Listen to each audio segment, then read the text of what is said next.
What is up guys, it's your boy Solheim here, back with another Classic WoW video, and today we're talking about the fresh Classic WoW servers that are coming up, and today we're talking about how these servers are going to be a little bit different than the ones we played on in 2019. So we are getting confirmed fresh progression servers. That means these servers are coming out very soon, as you can see, November 21st, and these will be progressing into TBC eventually, the Burning Crusade, in about 14 months, like between 14 and 16 months, roughly, after the release of these servers, they will be going into TBC. That being said, these fresh servers, they will be a little bit different than the ones you played on back in 2019, so let's not waste any time, let's take a look at the changes, and that way you will know exactly what you are signing up for and what you will be playing.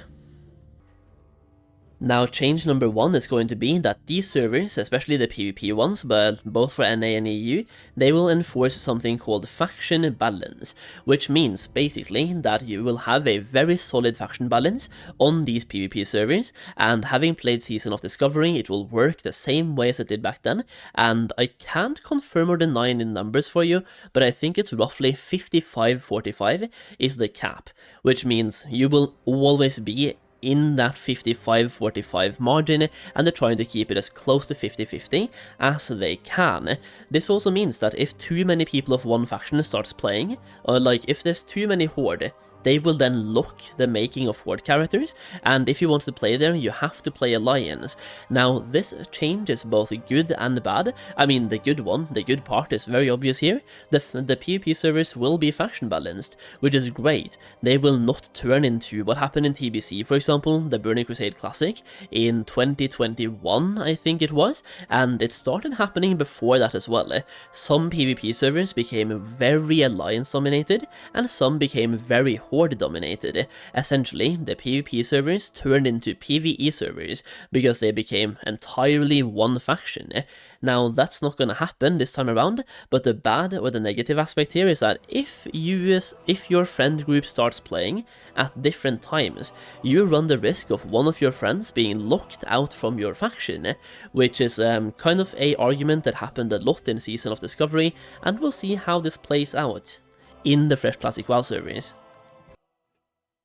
And change number two is going to be, very straight up, the number of servers we have available in these fresh servers. It will be one mega server per type coming in Classic WoW Fresh. Now, Blizzard also stated in the same blue post that they might open, like as you can see here, we may choose to open additional realms for a given rule set if needed to address player demand, but it's our intention to limit the total number of realms to as few realms as possible. Now, the thing is, every single release, they have opened more servers than they were intending to. Same thing happened with Hardcore. I believe it happened with both Season of Mastery and the Season of Discovery. I might be wrong on the last one there, but I feel like it's happened every single time they launch. So, for me, I will be surprised if they stay to their word here. I believe they will open more servers, but we'll have to wait and see what happens. And we'll have to wait and see how many people play as well. That will play a huge part. Now, change number three is that GDKPs will be banned in Fresh Classic WoW and the Hardcore servers. For anyone who played Season of Discovery, they are taking the same approach here, where GDKPs will not be... I mean, you could technically still do them, but if you are caught doing them, you will then get banned, and they have a pretty good system, I would say, to actually encourage this, to get people to stop doing GDKPs. What we saw happened in SOD is that there's essentially no GDKPs happening at the moment because they are banned, and they're carrying over the same policy to these servers as well. Now, this is both good and bad. The obvious bad aspect here could be that when people get full best in slot gear, they will now have less incentive to raid, and to me that's fine. Like, make an alt, take a break. I don't really care. I can then raid with someone else. Like, the good aspect here very much outweigh the bad, if you ask me, because still, if you get full bis, you can keep raiding to improve your pars, and if you have both full pars, like maxed out your pars, and full bis, take a break, level an alt, do something else. Now, when it comes to the positive aspects of GDKPs being banned, number one, SR runs and regular pugs will be back on the table. When GDKPs were around in 2019 and 2020, almost every single raid was a GDKP. Like, it was either a guild raid or a GDKP, or sometimes it was both. Even guild raids eventually turned into GDKPs, and I'm just so tired of GDKPs. I want to have regular SRs. I want to see trade chat full of SRs. In Season of Discovery, for example, Phase 1, before they banned the GDKPs, I used add-ons to track this. 75% of raids were GDKPs. It was so boring because every single message was the same. GDKP, GDKP, GDKP. And if you wanted to join, they asked you first of all what you played, how good you were, kind of link your gear, and then what's your budget? Like, budget? I'm here to raid and roll. I just want to roll. Not bid, I want to roll. So to me, this is great. I think this will be way better, like way more positive things than negative things, even though I do see some of the negative aspects. So change number 4 then is going to be that we now have 3 weeks in between these servers coming out and the raids opening. As you can see here, Molten Core and Onyxia's Lair open on December 12th, and that gives you basically about 3 weeks to level up your characters, and that's definitely better than the way it was back in 2019, because if you wanted to get the race to World First Molten Core, or level up and then be part of the first reset, for example, people care about the number of resets they have for raids. Even if you don't care about the race to World First, you still don't want to lose out on like 10 resets, because that means that by the time you start doing Molten Core, people have full biz, they have their tier sets, they have their legendaries, and you just feel permanently behind. This time around, you have 3 weeks to level, which I'm just gonna say, that's not enough, by the way. Like 3 weeks in Classic WoW, if I know life, I get to level 60 in 1 week, but that is by playing for about 18 hours per day. So a regular person, let's just say you play 6 hours per day, it would then take you 3 weeks.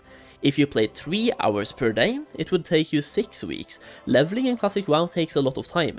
So even though this is great, by the way, like pushing the raid launch by 3 weeks is great, if they want to appeal to the casual audience, the dad gamers, 3 weeks is not enough. But better than nothing, like by far. So this is pretty good. Now there is one more, and that is the fact that we're getting a LFG Tool, and this has been pretty controversial so far, but I think it will be very good for the game itself. And this is basically it, user interface and looking for group, and this is kind of 2 changes in one, where we're getting the LFG Tool, as you can see right here, which has a picture attached to it as well. So LFG Tool looks like this, and we have a more zoomed in picture right here of what this will look like. It will not be an automated group finder, you have to still manually find groups, but if anyone here used the LFG Bulletin Board add-on, it's basically that, but with the World of Warcraft pre-made group finder interface. I think this will be pretty good for the experience overall, and it just makes it so you don't have to have an add-on to find these groups, and sometimes trade chat, LFG chat can move very fast. This just makes it easier to find groups. Now that's 5 pretty big changes covered so far, and we do have quite a few more, so let's go through some quick fire ones right here. So going over to this post, we can see hashtag no changes and hashtag changes philosophy at launch. Now going down to this paragraph, they have made some changes since the launch of WoW Classic in 2019. Changes have occurred for reasons primarily focused on game health and game cohesion. These changes have included reporting system improvements, the dethroning system for transferring guild leadership, the addition of Chronoboon Displacer, and allowing it to stack to 10, the improved PvP on the ranking system, and graphic improvements. On the new anniversary realms, these changes will be in from the start, so all of these changes will also be there. Now at this point, there is one more change that we haven't really talked about so far, and that is the fact that they have already announced that these servers will go into TBC Classic. Back in 2019, we never really knew that for a fact, even though it was kind of obvious that the servers would very likely go into TBC, we never really knew for for sure until it was announced after like 1.5 years. Now this time around, we know from the start that these servers will progress into TBC Classic in about 12, 14, 16 months after the release of these progression servers. They call them fresh progression servers, and they have visually shown that they will go into TBC, but we don't know if they will go into Wrath, I believe. So that is still speculation, but they will definitely go into TBC, which is one more change we didn't have back in the day. So hopefully this video was helpful to you, and it shows you kind of what is new this time around. It's not that much, but at the same time, it's quite a lot anyway. Either way, hopefully you enjoyed this video, and I want to take the time at the end here to mention that I will be focusing a lot on gold making content for these fresh servers. It's basically a blank slate for the market. It is a complete market refresh. Everyone starts at 0 gold. I think that is super interesting, and if you want to have access to my help when it comes to gold making, I have a gold making guide for that purpose. If you supported me in Season of Discovery or the regular hardcore servers, this is that same guide. It is the Ultimate Classic WoW guide. So if you have bought it in the past, it's still the same one, it's still relevant, and if you haven't bought it yet, you can do so right now through the link down below. And by buying this guide, you get access to all of my gold farms, all of my investments, all of my gold making strategies for Classic WoW, and I will also make a bunch of gold making content for these fresh Classic servers, which you will get early access to. So gold farms, investments, stuff like that, you will have access to those videos before they are public. Alternatively, if you don't want to buy a guide, you can also support me on Patreon to get the same videos in early access. Either way, thank you for watching, I really do appreciate it, and I'll see you again in the next video very soon. Bye bye.